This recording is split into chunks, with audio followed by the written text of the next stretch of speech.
Now, for more on Iran's elections and the economic impact, let's cross to Tara Kangarloo. She's an award-winning journalist, visiting scholar at the East-West Institute, and president and founder of the non-profit organization Art of Hope. Welcome to the show. Thank you for having me. Now, this went from a very crowded candidate pool to just a handful. So what are some of the frontrunners doing to really put themselves in the best position to win? That's true, and it usually does. And as we can see, current President Rouhani and Ibrahim Raisi are really doing a good job campaigning. And in the past couple of days, I'm seeing a lot of parallels between what we often are used to in the West, in the United States in particular, and in Iran, which is truly unprecedented and unseen. I grew up in Iran and I covered the previous two elections. So it's very interesting to see the power of social media right now. Even a conservative cleric like Raisi is using social media and the pop culture to really tally up and rally forces behind him. So is the moderate candidate who is President Rouhani. It's also very important to note that the moderate voices in Iran are now being supported by the reformists, people like former President Khatami, that is no longer able to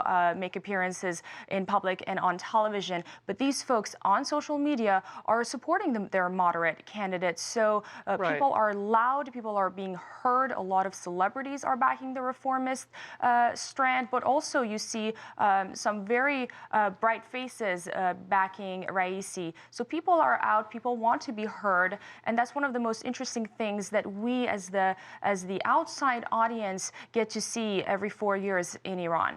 Now, Tara, for people who aren't familiar, there are two main blocks in Iran's political spectrum. You have the reformists, like the incumbent President Rouhani, and you also have principlists. Tell us how a win for either of these blocks would affect Iran's economy differently. I just wrote an op-ed in The Diplomat today, and I summed it up in this way. If we continue to have the next 4 years being led by the current president, Rouhani, we will have a similar method of engagement with the West. The Europeans have been very welcoming of the nuclear deal. They're very interested in the potential commercial interest in Iran.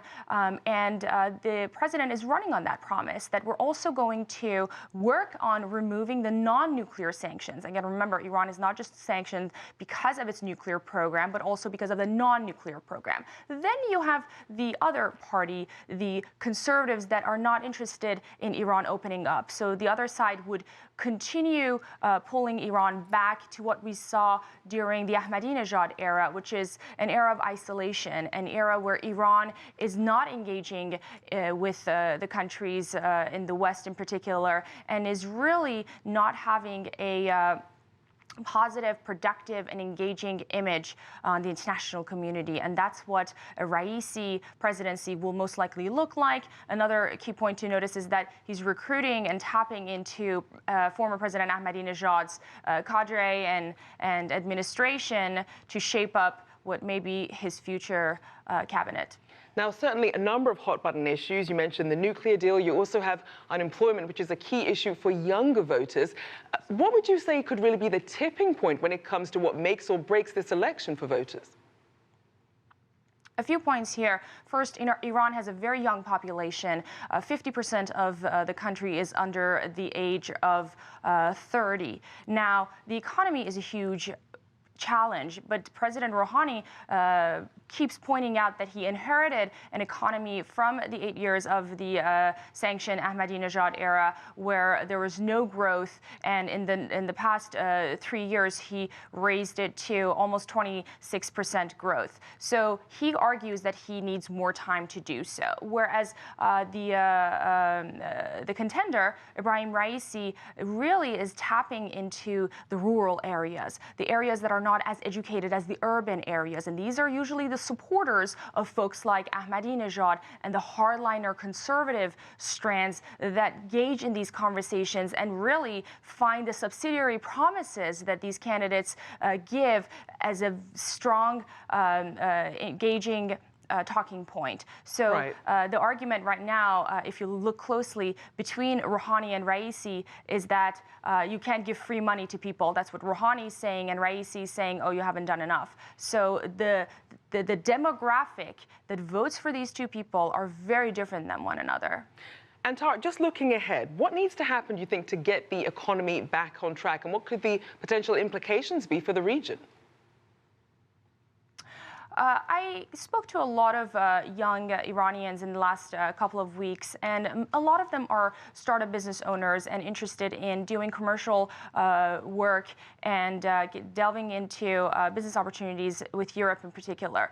Because of the confusion still going on with the sanctions and what has been lifted and what's still maintaining, there's very little banking happening between Iran and Western banks. So that's #1 priority. Iranians inside Iran are interested in doing banking transactions and easily gauging the trust of their Western, again, in particular, European counterparts. So a lot of them tell me that that's one of the first steps. And then the second thing is Iran has been having a very militarized image in the last decade or so. And 4 years, or we should say 2 years since the 2015 nuclear accord, is not enough time for that image to be reversed or changed. So when you look at the images coming out of Iran, when I speak with young Iranians, despite what candidate they support, they want to be heard. And platforms or moments like this allow them to raise their voice,